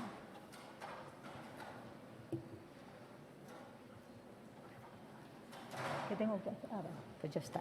Es que no tenía yo la visión de la pantalla. Bueno, primero agradecer por darme la oportunidad de presentar este trabajo en nombre de todo el equipo que ha participado en este proyecto. Estos son mis conflictos de interés y para comenzar, pues iniciar por un concepto que todos sabemos y es que las guías de manejo de pacientes con nefritis lúpica hablan de la necesidad de realizar una biopsia en todo paciente con sospecha clínica de esta entidad que no tenga contraindicación para el procedimiento, con el fin de confirmar por una parte el diagnóstico, determinar la clase de la nefritis lúpica, establecer los índices de actividad y cronicidad y todo ello pues va a guiar la decisión terapéutica en este grupo de pacientes. Y en este concepto, en este contexto, lo que nos hemos planteado es la pregunta de si existe alguna información en la biopsia de inicio que nos ayuda a predecir la progresión hacia la fibrosis, entendiendo que la fibrosis es la principal característica morfológica asociada a la alteración o a la pérdida de función renal en los pacientes con alteración glomerular, ¿no? Y esto hace parte de nuestro proyecto FIS en activo del grupo. Para ello, hemos utilizado el estudio de transcriptómica del tejido porque entendemos que esta técnica nos permite obtener información sobre la actividad funcional a nivel tisular e identificar firmas moleculares, en este caso para el problema concreto que nos atañe, y es la generación de fibrosis. Sabemos que hay distintas formas técnicas de estudiar la transcriptómica en un tejido. No voy a entrar en cada una de ellas por cuestiones de tiempo. Simplemente comentar que nosotros nos hemos ido por el estudio de RNA-seq con panel dirigido, pero que el panel que hemos utilizado es un panel que interroga más de 19.500 transcritos, lo que hace que los resultados que obtengamos sean bastante similares a los que se podría obtener utilizando una técnica de RNA-seq total o bulk. Hemos partido de biopsias fijadas en formol y procesadas en parafina. ¿Cuáles son los problemas que tenemos con estas muestras? Que son las que tenemos en todos los archivos de anatomía patológica, pues que tenemos un pequeño trozo de tejido, y por el otro que ya sabemos que la fijación en formol introduce algunas alteraciones dentro de los ácidos nucleicos porque los fragmenta, y que además el tiempo de fijación o el tiempo sin fijación del tejido también nos puede generar algunas alteraciones tisulares que nos van a generar sesgos al momento de interpretar las técnicas. Bueno, concretamente hemos estudiado 24 muestras correspondientes a 9 pacientes con nefritis lúpica en fase proliferativa, todos ellos con biopsias longitudinales en el tiempo y 3 controles. Como metodología, hemos empleado el panel de transcriptoma humano HTG. Esta tecnología tiene la ventaja sobre otras plataformas que nos permite interrogar los transcritos sin necesidad de hacer extracción de RNA previa, lo cual lo hace una tecnología fundamental para muestras pequeñas como las nuestras. Además, es completamente automatizada la generación de librerías, lo que favorece también que los resultados luego puedan ser más controlables en el tiempo y con series de control. Y la secuenciación se realiza utilizando plataforma de Illumina, con lo cual obtenemos los textos finales para análisis informático. Bien, ¿cuáles son los resultados que tenemos? Que son preliminares. Tenemos un grupo de pacientes, 8 mujeres, 1 hombre, con una edad promedio de 29 años. Los controles, 2 mujeres, 1 hombre, con una edad promedio de 42 años. Todos los pacientes tenían una biopsia de inicio y al menos una biopsia de control. La biopsia de inicio corresponde a la biopsia de diagnóstico de nefritis lúpica o a una biopsia de FLAIR. 8 de estos pacientes fueron diagnosticados como nefropatía lúpica clase 4, 1 como clase 3. El índice de actividad promedio en este grupo fue de 10/24 y del de cronicidad de 2/10. La biopsia de control, el tiempo T2, en la mayoría de los pacientes correspondía a una biopsia de protocolo para bajar la dosis de tratamiento. En este caso tenemos 6 pacientes diagnosticados como nefritis lúpica clase 4, 3 como nefritis lúpica clase 3, con un índice de actividad claramente menor en relación al grupo anterior, de 3/24, y un índice de cronicidad que había aumentado ligeramente, 3/10. La diferencia de tiempo entre las biopsias 1 y 2 fue en promedio de 42 meses. Y luego teníamos 2 pacientes con biopsias de tiempo T3 y una con biopsia de tiempo T4, en las cuales lo único que quiero resaltar es el avance en los índices de cronicidad durante el seguimiento. Bien, el análisis de la transcriptómica comenzó por el control de calidad de las muestras. El panel que utilizamos es un panel que tiene además controles, sondas de controles negativos, sondas de controles positivos, sondas que nos interrogan por la presencia de ADN contaminante genómico y algunos controles establecidos por consorcios externos. Para el análisis se utilizó un software que fue creado in-house, que es el HTG Analyzer, y estos son los primeros resultados de control. Lo que estamos viendo aquí en las columnas corresponden a los diferentes filtros de control de calidad de las muestras, y lo que estamos viendo en las filas son los casos y los controles. Todas las casillas que vemos en rojo son los fallos en los controles de calidad. Lo que tenemos en el panel de la izquierda son los controles de calidad con los parámetros más rigurosos, y lo que tenemos a la derecha son controles de calidad en los cuales hemos bajado el umbral de los parámetros sin comprometer la fiabilidad de los resultados. Por tanto, al final tenemos solo 12 muestras que han pasado el control de calidad, y estas 12 muestras fueron las que se analizaron. Lo que vemos en esta gráfica de volcán es que hay diferencias de expresión génica entre las biopsias del grupo de inicio versus las biopsias de control. En la zona gris tenemos todos los genes expresados comúnmente entre los dos grupos y los brazos del volcán corresponden a los genes que están expresados de manera diferencial. De entre todos los genes que estaban diferenciados de forma diferencial, queremos resaltar como resultado bastante preliminar por su significancia estadística y su sentido biológico, HLA, DLBR1 y NCF4 en el grupo de inicio de biopsia de FLAIR o de diagnóstico y en el grupo de control la expresión de CCL15. ¿Qué sabemos de estos genes? Pues HLA-DRB1 es un gen que se conoce como el factor de riesgo genético más significativo para desarrollo de lupus eritematoso sistémico en población europea. A nivel de parénquima renal sabemos que HLA-DRB no se expresa normalmente, se expresa en muy baja cantidad a nivel de células endoteliales, pero que en pacientes en contexto de brotes de nefritis lúpica se expresa a nivel de monocitos especialmente y linfocitos TCD8.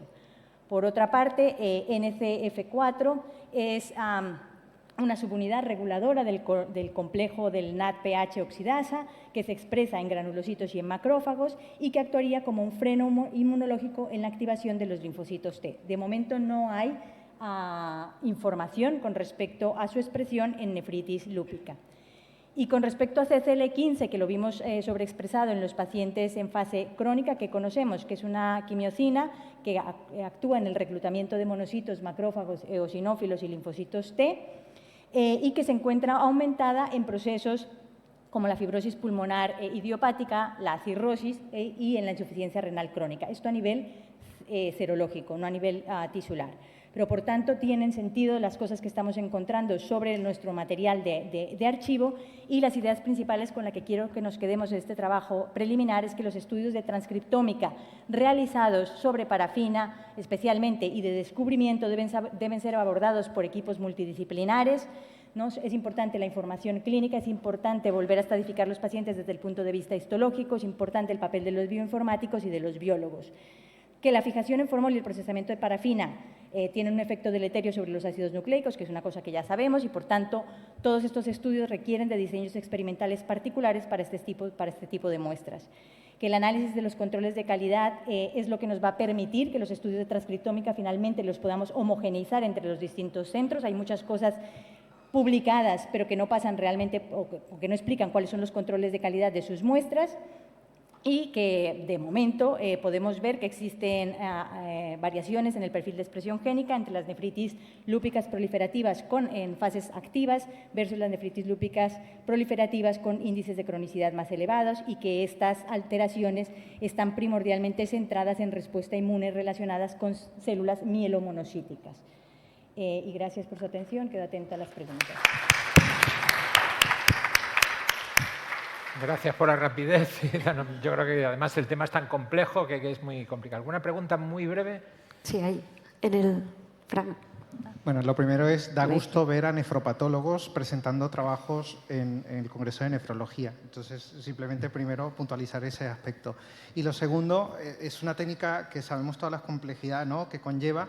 Y mías son dos preguntas. Primero, si habéis intentado utilizar el material en congelado, aunque ya se reserva, aunque ya esté un poco gastado para el estudio de inmunofluorescencia, ya que eso permite utilizar un ADN que esté menos fragmentado y el ARN es de mejor calidad.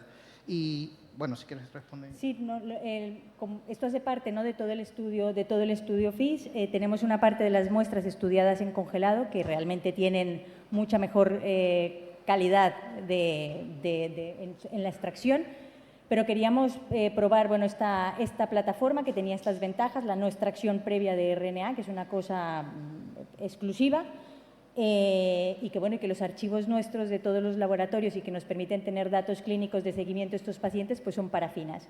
Entonces creo que es un reto que tenemos desde el punto de vista técnico, ¿no?, de laboratorio, ver cómo optimizamos estos procesos de transcripción, pero sí tienes toda la razón, sale mucho mejor, tenemos mucho mejor resultados con las muestras de congelado que no las de parafina. Y eso también va a un órdago hacia los biobancos, ya que eso permite conservar mayor tiempo la muestra en congelación, teniéndola a disposición, ¿no?, de algunos, no todos los centros lo tenemos, pero el material congelado durante mucho tiempo que puede preservar también mejor el material. Claro, yo creo que aquí, ¿no?, la consideración es, primero, cuántas muestras estamos, o sea, si tenemos muestras que están destinadas específicamente a investigación, o sea, aquí estamos trabajando con muestras de asistencia, no teníamos muestras, no tenemos fragmentos de tejido dedicados exclusivamente a investigación, ¿no?, con lo cual, si quisiéramos hacer esto, posiblemente los tendríamos que dejar en RNA later conservados, ¿no?, sería lo ideal. Pero bueno, yo creo que tenemos el reto, igual que ha pasado con oncología, ¿no?, y es pasar de tejidos específicos a lo que son los materiales de diagnóstico. Con el congelado siempre tenemos un fragmento de tejido que va a ser más pequeño que lo que tenemos de parafina, y esa es la otra consideración a tener, ¿no? Y pues que se requieren biobancos con congeladores de menos de 80 para mantener ese tejido preservado en condiciones. Muchas gracias. Sí. Yo creo que no podéis seguir hablando luego y ya será muy fructífero para todos la sesión y tenemos que darle paso a primaria, ¿vale? Muchas gracias a todos.